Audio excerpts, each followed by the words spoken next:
সবশেষে দিদি যখন বক্তৃতা দিয়ে বেরোচ্ছেন তখন আমাদের সবাইকে জড়িয়ে আদর করে গেলেন। এর থেকে বড় পাওনা বোধহয় আর কিছু হতে পারে না, তাই না? একদমই তাই। মানে বলার ভাষা নেই। দেখো, আজকে একটা জিনিস প্রমাণ হলো, যেখানেই মমতা সেখানেই জনতা। আজকে যে মানুষ এসছেন, যত মানুষ এসছে লাখে লাখে, তার 4 ডবল মানুষকে আটকানো হয়েছে বিভিন্ন জায়গায়, সেটা সবাই জানে, খবর আছে। গাড়ি ভাঙা হয়েছে, ট্রেন থেকে নামিয়ে মারা হয়েছে, গাড়ি ভেঙে দেওয়া, বাস ভেঙে দেওয়া হয়েছে, বিভিন্ন রকম কাজ করা হয়েছে। তো এই মানুষ যা এসছেন তাতেই কলকাতা স্তব্ধ হয়ে গেছে। আর সারা ভারতবর্ষ দেখে নিয়েছেন মমতা বন্দ্যোপাধ্যায় একটা আদর্শ, মমতা বন্দ্যোপাধ্যায় একটা আবেগের নাম। তো সেই জন্য সেই আবেগের ডাকে সাড়া দিয়ে সাধারণ মানুষ আজকে এসছেন।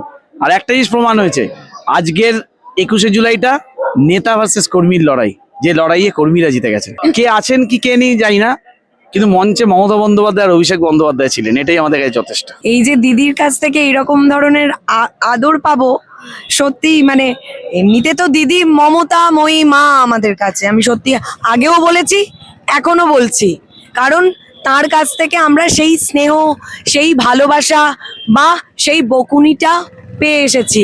কেন পেয়েছি? আজকে আমাদের বাড়িতে আমাদের মা, কাকিমা, জেঠিমারা কি করেন? আদর করার সময় আদর করেন, ভালোবাসার সময় ভালোবাসেন, আবার বকার সময় কিন্তু বকা দেন। তেমনি আমাদের কাছে দিদি কিন্তু তাই।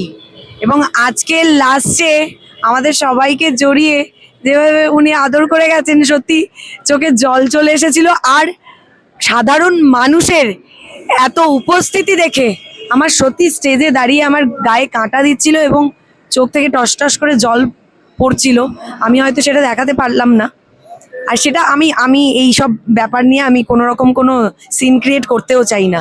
সত্যি কথা বলতে কি, আজকে প্রমাণিত হয়ে গেছে, প্রমাণ পেয়ে গেছে বাংলার সাধারণ মানুষ মমতা বন্দ্যোপাধ্যায় এবং অভিষেক বন্দ্যোপাধ্যায়ের পাশে আছে। আর আর একটা কথা বলার আছে, মানে কিছু পাইনি কি কিছু পেয়েছি সেটা বড় কথা নয়।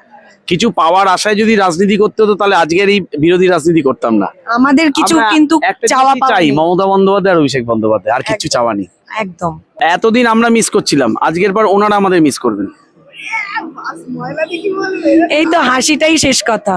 যাদের জন্য আজকে শহীদ স্মরণ করা হয়, 21শে জুলাই পালন করা হয়, তারা নাকি আজকে 21শে জুলাই পালন করছে।